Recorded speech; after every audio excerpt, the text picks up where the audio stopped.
നീലമ്പേരൂർ പള്ളി ഭഗവതി ക്ഷേത്രം 1700 വർഷത്തിലധികം പഴക്കമുണ്ട് ഈ ക്ഷേത്രത്തിന്.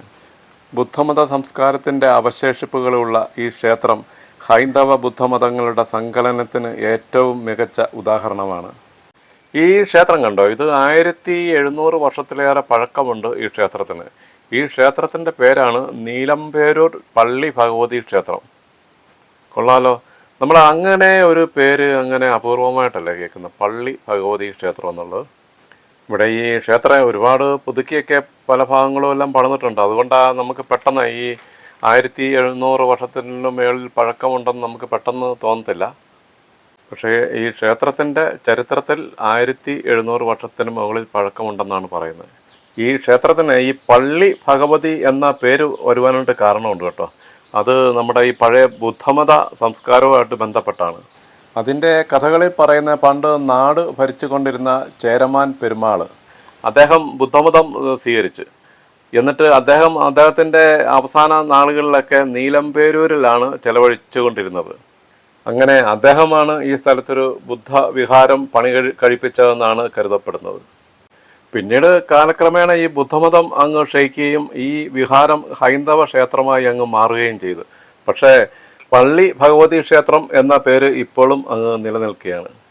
ഈ പള്ളി എന്ന പേര് കൊണ്ട് ഉദ്ദേശിക്കുന്ന ഒരു ബഹുമാനാർത്ഥമാണ്. നമ്മൾ കേട്ടിട്ടുണ്ടല്ലോ, പള്ളി ഉറക്കം അല്ലെങ്കിൽ പള്ളിയോടം എന്നൊക്കെ പറയത്തില്ലേ, അതുപോലെ ബഹുമാനാർത്ഥം കൊടുക്കുന്നതാണ് ഈ പള്ളി ഭഗവതി ക്ഷേത്രം എന്നുള്ളതും. ഈ പള്ളി എന്ന വാക്കിന് ബുദ്ധമത സംസ്കാരവുമായിട്ടാണ് ഏറ്റവും കൂടുതൽ ബന്ധമുള്ളത്. ഇപ്പോൾ നമ്മൾ ഈ കാണുന്ന ഈ ക്ഷേത്രത്തിനും ഉണ്ട് ഒരു ഐതിഹ്യം. പെരുമാൾ നീലമ്പേരൂർ വരുന്നതിന് മുമ്പ് നമ്മളിപ്പോൾ ഈ കാണുന്ന ദേവീക്ഷേത്രത്തിൻ്റെ തൊട്ട് പുറകുവശത്തായിട്ട് ഒരു ശിവക്ഷേത്രം ഉണ്ടായിരുന്നു. അന്ന് ആ ക്ഷേത്രം പത്തില്ലത്ത് പോറ്റുമാർ എന്നറിയപ്പെടുന്ന ഒരു ബ്രാഹ്മണ കുടുംബത്തിൻ്റെ അധീനതയിൽ ആയിരുന്നു. പെരുമാളിൻ്റെ ഇങ്ങോട്ടുള്ള വരവോടെ ഈ പത്തില്ലത്ത് ബ്രാഹ്മണ കുടുംബത്തിന് വല്ലാത്ത ഒരു നിരാശയായി. അവർ ഈ ശിവക്ഷേത്രത്തിലെ ശിവചൈതന്യം ആവാഹിച്ചിട്ട് ചങ്ങനാശ്ശേരി വാഴപ്പള്ളിയിലുള്ള ഒരു ശിവക്ഷേത്രത്തിൽ ഇത് ലയിപ്പിക്കുകയും ചെയ്തെന്നാണ് പറയപ്പെടുന്നത്.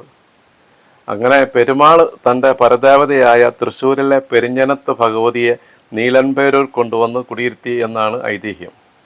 ഇങ്ങനെ ഒരുപാട് ഐതിഹ്യങ്ങളൊക്കെയുള്ളൊരു ക്ഷേത്രമാണ് ഈ നീലമ്പേരൂർ പള്ളി ഭഗവതി ക്ഷേത്രം. ബുദ്ധഹിന്ദു സംസ്കാരങ്ങളുടെ സംയോജനമായ നീലമ്പേരൂർ പടയണിയാണ് ഈ ക്ഷേത്രത്തിലെ ഏറ്റവും പ്രധാനമായ ഉത്സവം. അത് ചിങ്ങമാസത്തിലെ തിരുവോണം നാളിന് ശേഷം വരുന്ന പൂരം നാളിലാണ് ഈ ഉത്സവം ഇവിടെ നടക്കുന്നത്. അത് കാണേണ്ട ഒരു കാഴ്ച തന്നെയാണ്. തെങ്ങോല, വാഴപ്പോള, ഈറ ഇതൊക്കെ ഉപയോഗിച്ചാണ് ഇതെല്ലാം നിർമ്മിക്കുന്നത്. 45 അടി ഉയരമുള്ള അരയന്നങ്ങളെ വരെയാണ് ഇവിടെ നിർമ്മിക്കുന്നത്. അതൊക്കെ നമ്മൾ ഇവിടെ വന്നൊന്ന് കാണേണ്ട ഒരു കാഴ്ച തന്നെയാണ്. ഇപ്പോൾ ഈ ക്ഷേത്രത്തിലെ പ്രധാന പ്രതിഷ്ഠ എന്ന് പറയുന്നത് വനദുർഗയാണ്.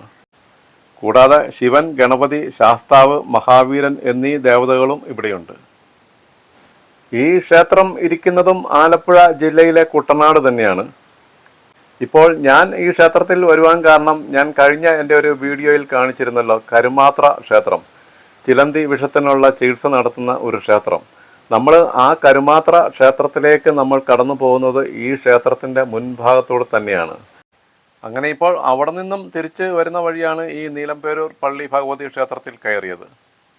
ഇതുകൊണ്ടോ, ഇവിടെ ഒരു ചേരമാൻ പെരുമാളിനൊരു സ്മാരകമൊക്കെ ഉണ്ട്. നല്ല മനോഹരമായ ഒരു ചെറിയ സ്മാരകം കണ്ടോ. നമ്മൾ ആ കയറി വരുമ്പോൾ തന്നെ ആ മതിലിൻ്റെ സൈഡിൽ തന്നെയാണ്. ഇതുകൊണ്ടോ, ഇവിടെ ക്ഷേത്രത്തിൻ്റെ താമരക്കുളം താഴെ എവിടെയാണ്, അങ്ങോട്ട് ആരോ മാർക്ക് കാണിച്ചിട്ടുണ്ട്. ഇപ്പം ഞാൻ ഏതായാലും അങ്ങോട്ട് പോകുന്നില്ല, ആ കാണുന്ന വഴിയെ താഴോട്ട് പോകണമായിരിക്കാം. ഇതുണ്ട്, ഇതൊക്കെ കാണുമ്പോൾ നമുക്ക് ശരിക്കും കാലപ്പഴക്കം തോന്നിക്കും അല്ലേ. ഇത് ക്ഷേത്രത്തിൻ്റെ മുൻഭാഗമാണ്, മുൻഭാഗത്തെ കൊടിമരമാണ്. ഈ ക്ഷേത്രത്തിന് മിക്കവാറും എല്ലാം പുതുക്കി പണിതിരിക്കുന്നതാണ്. അതുപോലെ പുതിയ നിർമ്മിതികളെല്ലാം ഒരുപാടുണ്ട്. അതുകൊണ്ടാണ് നമുക്ക് പെട്ടെന്ന് ഇതിൻ്റെ പഴക്കം കണ്ടു കഴിഞ്ഞാൽ മനസ്സിലാകാതെ വരുന്നത്. ഉണ്ടോ, ഈ ഭാഗങ്ങളും ഇതുമെല്ലാം പുതുക്കി പണിത ഭാഗങ്ങൾ തന്നെയാണ്. ക്ഷേത്രത്തിൻ്റെ ശ്രീകോവിലൊക്കെ നമ്മൾ കയറുന്ന ഭാഗമാണ്. തൊട്ട് മുമ്പിൽ കൊടിമരം, അങ്ങനെ എല്ലാം കൂടിയാണ് ഇവിടെ. ഇതെല്ലാം അരയന്നങ്ങളാണെന്ന് തോന്നുന്നല്ലേ ഈ സൈഡിൽ എല്ലാം വെച്ചിരിക്കുന്നത്. ഞാനിപ്പോൾ ഈ വരുന്ന സമയത്ത് ക്ഷേത്രം ഏതാണ്ട് അടയ്ക്കുന്ന സമയമാണ്. അതുകൊണ്ട് ആരോടും ചോദിച്ച് മനസ്സിലാക്കാനായിട്ട് ആരുമില്ല. ഉണ്ടോ? ഇത് പടയണിയുടെ ഓരോ രൂപങ്ങളാണെന്ന് എനിക്ക് തോന്നുന്നു. ഞാനും ക്ഷേത്രത്തിൻ്റെ പുറത്തേക്ക് ഇറങ്ങുകയാണ്. കാരണം ക്ഷേത്രം ഏതാണ്ട് അടയ്ക്കുന്ന സമയമായി, 10:30 കഴിഞ്ഞിരിക്കുകയാണ്. ഈ ക്ഷേത്രം സ്ഥിതി ചെയ്യുന്ന നീലമ്പേരൂർ എന്ന് പറയുന്ന സ്ഥലം കുട്ടനാടാണ്. നമ്മൾ ഇത് MC റോഡിൽ നിന്നും കുറച്ച് ഉള്ളിലേക്ക് കയറിയാണ്. കാവാലം കൈനടിയൊക്കെ പോകുന്ന വഴിക്കാണ് ഈ ക്ഷേത്രവും കരുമാത്ര ക്ഷേത്രവും. നീലമ്പേരൂർ പള്ളി ഭഗവതി ക്ഷേത്രം.